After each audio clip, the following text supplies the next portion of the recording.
XRP Ledger is, world-leading public blockchain which was built for payments and issuing currencies, so it's a natural fit for CBDCs. We've taken that and basically providing a private version of that for the central banks. Something that's going to be absolutely critical for the success of CBDCs and the adoption of them is the relationship between the public sector and the private sector.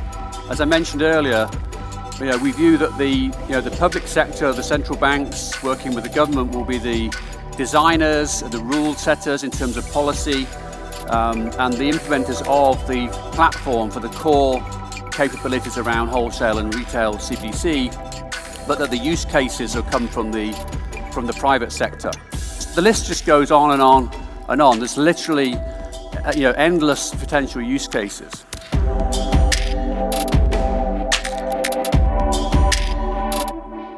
Guys, great stuff coming from the Ripple Swell Conference. Check this long thread out here from Brad Garlinghouse, which is going to contain a plethora of different announcements. Like I said before the Ripple event Swell started, I didn't expect exactly, like a big partnership announcement, but I did state in my previous video leading up to right when Swell started, I ended up saying that I do think there's going to be some sort of new information, but not exactly in announcement as if, like a partnership or a new development, because I think all those, they're going to keep those very, very quiet under the radar behind the scenes. But as predicted, we did get some new information.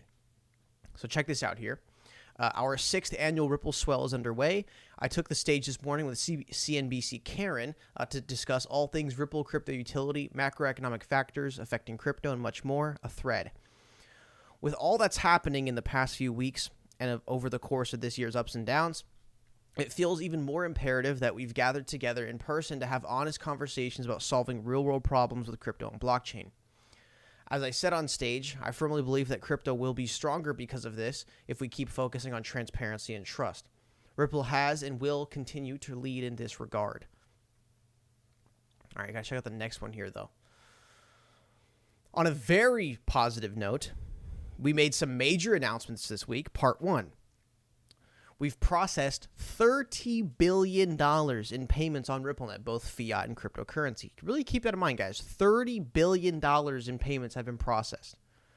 And this is not, just the XRP Ledger processing. This is like literally the product that Ripple licenses to institutions to settle across borders.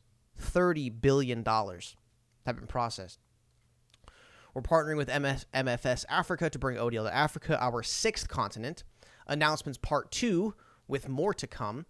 Nearly 40 payout markets are live for ODL, representing 90% of the foreign exchange market. Can you guys believe that? Because back in 2018, we just barely got XRapid, which is now rebranded as ODL. Can you believe that in 2018, banks using XRP officially through a product just got started, and now we're coming 4 years later already having 40 payout markets are live and already capturing 90% of the foreign exchange markets. Not saying we captured all the liquidity of 90% of the foreign exchange market, but in terms of corridors that are available in FX are also available on RippleNet. 19 plus new and upgraded from fiat ODL customers across the globe. Real Super Mojo is live using Liquidity Hub to source Ethereum. Despite some headwinds, I'm immensely proud of the Ripple team, who day in and day out focus on helping our customers move value around the world, whether remittances, individual payments, bulk funding, treasury management, and more. Hashtag crypto means business. And check out this one. A little bit of maybe a breadcrumb from Ripple here. Cue the curtain call on another successful Ripple Swell Global. Thank you to our speakers, partners, and customers for the riveting discussions, including Bank of America, Amazon Web Services, MasterCard, some big people speaking there. Thoughtful insights and unforgettable connections. Stick around for more updates in the coming weeks. Stick around for more updates in the coming weeks. That's where I chimed in a day ago and said, hey, more updates in the coming weeks? What does that exactly mean? At the beginning, I showed you guys this 1-minute clip here. James Wallace, Vice President of Central Bank Engagements and CBDCs at Ripple, took the stage on day one of Swell Global to discuss why the technology that powers the XRP ledger is primed for central bank digital currencies and exactly who will need to strategize for a central bank digital currency in the future. One point I've been really driving home lately on the channel is that you must notice how much Ripple is talking about CBDCs these days. I mean, they literally have someone at the company that is the vice president of specifically engaging with central banks. 2018, Ripple was working with 40 to 50 central banks. Can't even imagine what that number is now, because probably not going to be released publicly for a long time.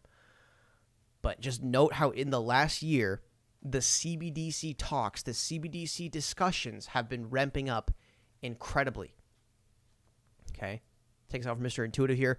Ripple ODL is now 90% of all the FX markets. Again, meaning not that we have 90% of all the volume, but what is available to you on the grand Forex market, you can access those same corridors on the RippleNet. 90% of all Forex corridors are now available on RippleNet. We are damn near to 100% FX coverage, and this is really just the beginning for Ripple in the long marathon ahead. And, not to mention, $1 billion cash in the bank. No liquidity crisis like FTX, no shit ton of debt, just a shit ton of gigantic partners that are funding the hell out of them. Then Ripple's going to be going IPO after the Ripple versus SEC lawsuit. All right.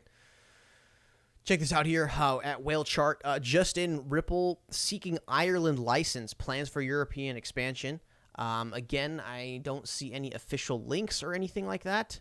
But this guy, Lane E. Liddell, saying they have offices in Ireland already. Having an office isn't the same as acquiring the license they want, though. In a recent interview with CNBC, Stuart Alderete, general counsel at Ripple, disclosed that Ripple is seeking to procure a virtual asset services provider license from the Irish authorities. Okay, this does look pretty legit, actually. According to Alderete, Ripple's ultimate goal is to bring its services to a broader EU market through an affiliated entity already domiciled in Ireland. Okay, guys, great stuff. XRP, Ripple, ODL, IPO. It's $1 billion cash in the bank, $30 billion in payments processed in RippleNet, 90% Forex market availability on RippleNet, guys. It just keeps getting better. All right. Last one for today. This comes from the XRP legal legend James K. Fillon here. The new Sports Economy Institute has formally filed its amicus brief in support of the SEC's motion for summary judgment. You know what's really weird is that I feel like people are filing amicus briefs in support of Ripple to get some free clout, just get a little free public, free exposure out on the internet. You get the big James K. Fillon tweet, you get the big Jeremy Hogan v. Oh, this company just supported Ripple. So, I understand people are, just filing amicus briefs to support Ripple just for some free internet clout. I'm not saying that's all the amicus briefs, but the fact that we got 14 amicus briefs for Ripple now, 13 or something like that, really goes to show it's I guess they might be supporting Ripple, but I think at the end of the day, they're going for that free press, that free exposure. Maybe not Coinbase. It's really weird that Coinbase came out and suddenly in the last hour just decided to support Ripple in the lawsuit. But now you have these people. This is, I think, the third one that's come out where you got these random crypto companies kind of now they're supporting the SEC. They file an amicus brief to support the SEC. And what I really think is going on here is that, let's say, okay, the new Sports Economy Institute. I don't know what the hell they do, but I feel like they probably have something to do with securities. And I feel like you got these random small firms coming into the lawsuit, voicing their support for the SEC so that the SEC somehow, magically doesn't pay attention to them and doesn't go after them. I feel like these companies that are truly scared of the SEC and don't have the balls to support Ripple in the lawsuit and help fight for them, they're now just filing amicus briefs to support the SEC as kind of like, I support you guys. Don't come after me. Don't investigate my financial background. Don't, dive deep into our company. Some weird shit like that, I'll tell you. All right, guys. That's going to be it for the video today. Sorry I couldn't be, typical, Alex Cobb hype voice, but woke up with a sore throat today. Coughing up all that phlegm and shit, so. Yeah, guys. Anyways, that'll be it for the video today. Do smash the like, subscribe, and I'll see you guys in the next one.